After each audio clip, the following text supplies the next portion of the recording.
বন্ধুরা, এই পৃথিবীতে অনেক প্রকার বৃক্ষ লতাপাতা আছে। পৃথিবীতে বসবাসকারী প্রাণী, উদ্ভিদ এই সব কিছুই করুণাময় ঈশ্বরের দান।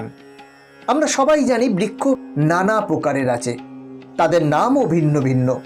কিন্তু আমরা হিন্দু ধর্মাবলম্বী মানুষরা দেবদেবীর পুজোয় শুধুমাত্র আম্রপল্লব বা আমশাখাই ব্যবহার হয় কেন?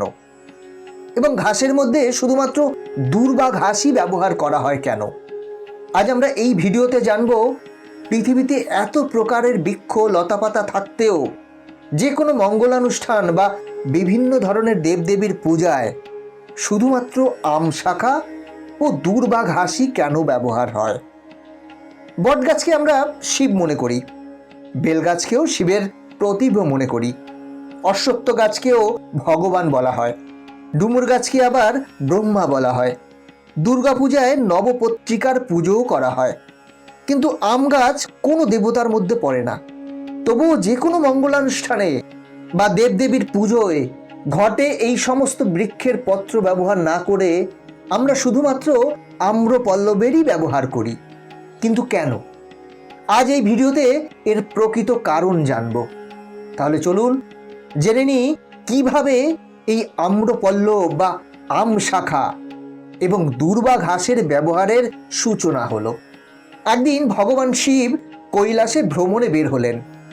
তখন দেবী পার্বতী পদ্মাবতীকে বললেন তার গাত্রের ময়লা নির্গত করে দেওয়ার জন্য।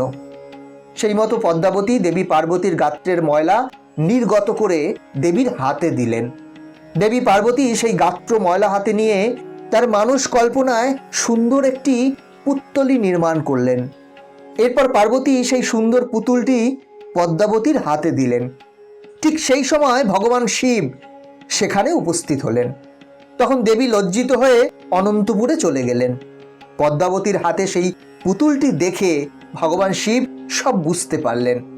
পার্বতী যে সন্তানের কামনায় এরকম একটি পুতুল তৈরি করেছেন, এটা ভগবান শিবের বুঝতে বাকি রইল না। এরপর দেবাদিদেব পদ্মাবতীর হাত থেকে সেই পুতুলটি নিয়ে দৈব বলে সেই পুতুলটিতে প্রাণের সঞ্চার করে পুত্রের রূপ দিলেন এবং দাসীর হাতে দিয়ে তার দেবীর নিকট পাঠিয়ে দিলেন। দাসীর হাতে সেই সদ্য প্রাণ পাওয়া পুত্র দেখে দেবী পার্বতী যার পর্নায় অত্যন্ত আনন্দিত হলেন। সমস্ত দেবলোকে এই বার্তা ছড়িয়ে গেল যে দেবী পার্বতী তার মানস পুত্রের জন্ম দিয়েছেন। এরপরে দেবতাগণ একে একে এসে দেবী পার্বতীর সেই মানস পুত্রকে আশীর্বাদ করে চলে গেলেন। সব দেবতাগণ এলেও শনিদেব এলেন না। শনিদেব না আসায় ভবতারিণী অর্থাৎ দেবী দুর্গা দেবর্ষি নারদকে দিয়ে বার্তা পাঠালেন শনিদেবের আগমনের জন্য। এরপর দেবর্ষি নারদের বার্তা পেয়ে শনিদেব আসলেন। এরপর দেবী শঙ্করী যখনই সেই সদজ্জাত মানসপুত্রকে অর্থাৎ শ্রী গণেশকে শনিদেবের হাতে দিলেন, ঠিক তখনই শনিদেবের দৃষ্টিতে গজানন অর্থাৎ গণেশের মস্তক উড়ে যায়। এটা দেখে শনিদেব ভয়ে ভীত হয়ে সেখান থেকে পলায়ন করেন।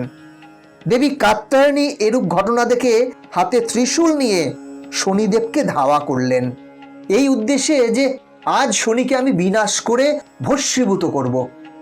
দেবীর এই ভয়ঙ্কর রূপ দেখে দেবতাগণ ভয়ে শঙ্কর ভোলানাথের কাছে গেলেন এবং ভোলানাথকে বললেন, হে দেবাদিদেব, আপনি যেভাবে হোক মাতা পার্বতীর ক্রোধ প্রশমিত করুন, না হলে দেবীর ক্রোধাগ্নিতে জগতের সমস্ত সৃষ্টির বিনাশ প্রাপ্ত হবে।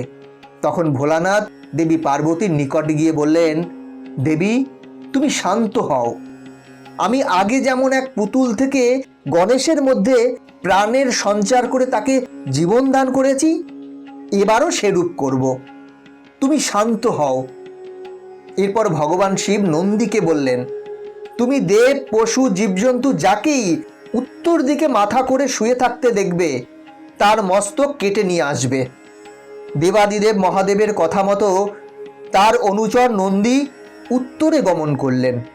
উত্তর মুখে শয়নরত কোনো দেব, পশু বা জীবজন্তুর মস্তক কেটে আনার উদ্দেশ্যে নন্দী এবার মস্তকের সন্ধানে চারিদিকে ঘুরতে লাগলেন। ঘুরতে ঘুরতে অবশেষে দেখলেন এক শ্বেতবর্ণের হাতি অম্রকাননের মধ্যে দুর্বা ঘাসের উপর শয়ন করে আছে। নন্দী মহাদেবের কথা মতো উত্তর দিকে শয়নরত সেই শ্বেতহস্তির মাথা কেটে এনে মহাদেবকে দিলেন। এরপর দেবাদিদেব সেই মস্তকে প্রাণদান করে গণেশের মস্তক ফিরিয়ে দিলেন। মস্তকহীন পার্বতীর পুত্র গজানন সুন্দর রূপ পেলেন। এরপর দেবী পার্বতী যখন এটা দেখলেন যে তার পুত্রের মাথা হস্তির মাথা, দেবী পার্বতী তখন এটা মেনে নিতে পারলেন না। তখন সমস্ত দেবতারা দেবী পার্বতীকে বললেন, হে দেবী, আপনি দুঃখ করবেন না। সমস্ত পুজোর আগে গণেশের পুজো না হলে সেই পুজো আসরিক হবে, অর্থাৎ সফল হবে না। গণেশের পুজো সবার আগে হবে। তোমার পুত্র হবে বিঘ্ন বিনাশক।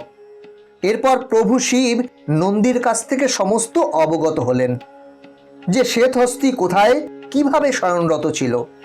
শ্বেতহস্তি আম্রকাননের দুর্বা ঘাসের উপর শয়ন করছিলেন। তাই সমস্ত দেবতাগণ সমস্বরে বললেন, যে কোনো যাগযজ্ঞ, পুজো, মঙ্গলানুষ্ঠানে আম্রপল্লব ও দুর্বা না দিলে সেই পুজো বা মঙ্গলানুষ্ঠান সফল হবে না। যদি কেউ আম্রপল্লব ও দুর্বা ছাড়া কোনো পুজো বা মঙ্গলানুষ্ঠান করে, তা প্রেতের পুজো হয়ে যাবে। সেই পুজোর প্রসাদ প্রেতগণ ভোজন করবেন।